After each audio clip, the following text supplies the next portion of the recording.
हर हर महादेव, हर हर महादेव, हर हर महादेव। जय महाकाल, जय महादेव, जय उज्जैन महाकाल। बोलो शंकर भगवान की जय। अकाल मृत्यु को मरे जो काम करे चंडाल का, काल उसका क्या करे जो भक्त हो महाकाल का। महाकाल भोलेनाथ भगवान शंकर। श्रावण मास प्रारंभ हो गया है, जो भगवान शंकर की पूजा के लिए सर्वोत्तम मास माना जाता है। आखिर क्यों सावन मास को भगवान शंकर की पूजा के लिए सर्वोत्तम मास माना गया है? इस मास में हमें किस तरह से भगवान शंकर की पूजा करनी चाहिए, कौन कौन सी चीज भगवान को अर्पित करनी चाहिए जिससे घर में सुख शांति रिद्धि सिद्धि हमेशा बनी रहे, भगवान शंकर का आशीर्वाद बना रहे। धार्मिक कथाओं के अनुसार सावन मास में समुद्र मंथन के दौरान हलाहल विष निकला था, तो भगवान शंकर ने ब्रह्मांड की रक्षा के लिए उस विष को अपने कंठ में धारण किया था, जिससे वो नीलकंठ कहलाए थे।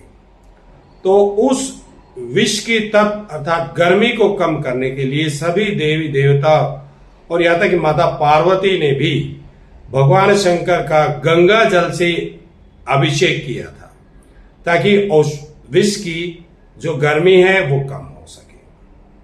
तो हमें भी भगवान शंकर की पूजा करते समय कौन कौन सी चीजें अर्पित करनी चाहिए, किन किन बातों का विशेष ध्यान देना चाहिए ताकि भगवान की कृपा हम पर बनी रहे। सबसे पहले हमें एक तांबे या पीतल का लोटा लेकर उसमें गंगा जल और जल मिलाकर भगवान शंकर को अर्पित करना चाहिए। भगवान शंकर को कच्चा दूध अर्पित करना चाहिए। ध्यान रहे, कच्चा दूध तांबे के लोटे में नहीं लेना चाहिए, क्योंकि तांबे के लोटे में मिलाने से वह विष बन जाता है। आप भगवान शंकर को कच्चा दूध, दही, शहद, घी आप चढ़ा सकते हैं। और इस मास में मंत्रोच्चारण के साथ पूरे विधि विधान के अनुसार आपको रुद्राभिषेक अवश्य करवाना चाहिए। रुद्राभिषेक से हमारे जीवन में आने वाली सभी कठिनाइयां, सभी समस्याएं, सभी परेशानियां दूर होती हैं और भगवान शंकर की असीम कृपा प्राप्त होती है। और कथाओं के अनुसार माता पार्वती ने भी इस मास में कठोर तपस्या करके भगवान शंकर को वर के रूप में प्राप्त किया था।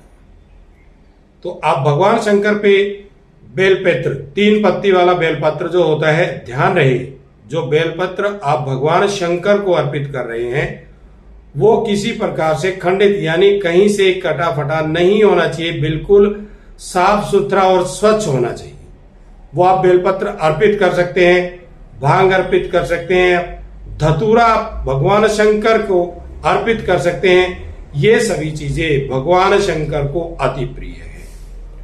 और ज्यादा से ज्यादा आप ओम नमः शिवाय मंत्र का जाप करें।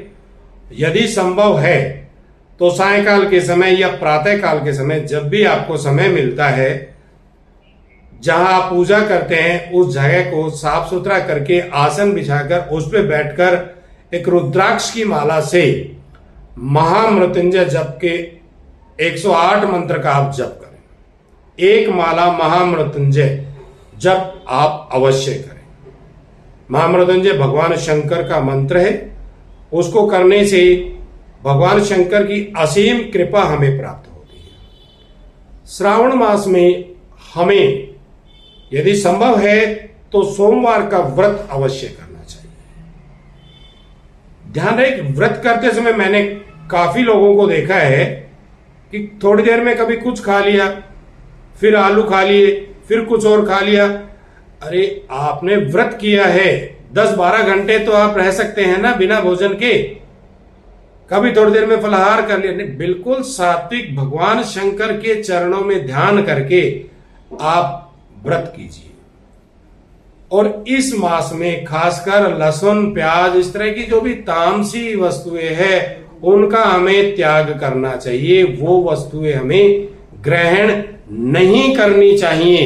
तो यदि आप विधि विधान से इस मास में भगवान शंकर की पूजा करते हैं तो उनका आशीर्वाद आपको प्राप्त होता है। घर में सभी प्रकार के जो कष्ट हैं उनका निवारण होता है, घर में सुख शांति रिद्धि सिद्धि आती है और आपके सारे रुके हुए काम बनते हैं। तो यह वीडियो आपको यदि पसंद आए तो कमेंट में ओम नमः शिवाय आप अवश्य लिखें।